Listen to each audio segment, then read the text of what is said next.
Mirando a otro de los grandes puntos de atención, Lorenzo, está sin lugar a dudas los precios, mirando la parte más macro, ese repunte inflacionario, y todavía no ha llegado Trump.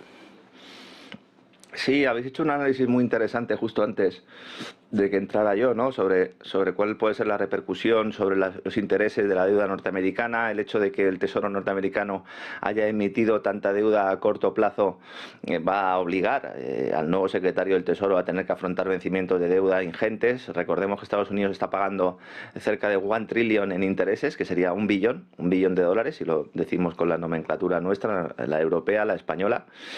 Y vemos cómo poco a poco va repuntando esa inflación. Es decir, tenemos el dato de la Reserva Federal, preferido por la Reserva Federal, el indicador del consumo privado, ¿no? El famoso PCE, que está rondando el 3%. En España tuvimos ayer dato de inflación, una inflación que todavía está muy por encima del 2%. Es verdad que en Inglaterra, en Francia, que teníamos hoy también dato de inflación, pues parece que se modera algo, pero con la crisis que tiene Francia, pues no nos debería extrañar. Y al final tenemos una inflación que vuelve a surgir porque no es responsabilidad exclusiva de lo que ha pasado en los últimos 2 años en el ámbito geopolítico. Es causa de la irresponsabilidad monetaria de las últimas décadas. Después del 11S 2001 se había producido la crisis de la burbuja.com, pues poco antes.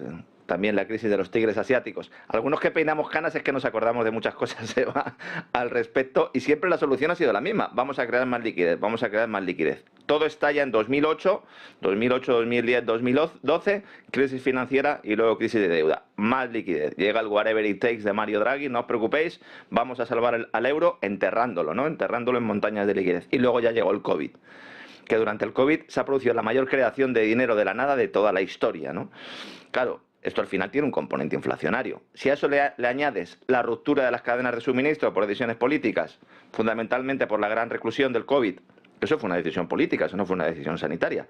Las sanciones boomerang y luego el proteccionismo ingente de la Unión Europea. La Unión Europea se crea fundamentalmente con un espíritu proteccionista, poner una barrera al exterior.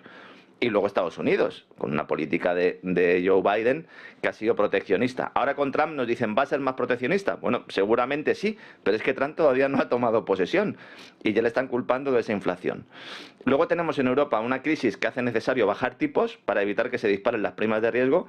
El gobernador del Banco de Francia y miembro del Consejo de Gobierno del Banco Central Europeo ayer dijo que no hay ningún tipo de motivo para mantener una política monetaria restrictiva y que de hecho podría necesitar mantener unos tipos que estimulen el crecimiento e incluso sin descartar volver a aplicar medidas no convencionales. Esto para el común de los mortales lo que implica es tipos de interés negativos y más programas de compra de deuda a estados y multinacionales. Eso que nos dijeron que no iba a volver en ninguno de los casos.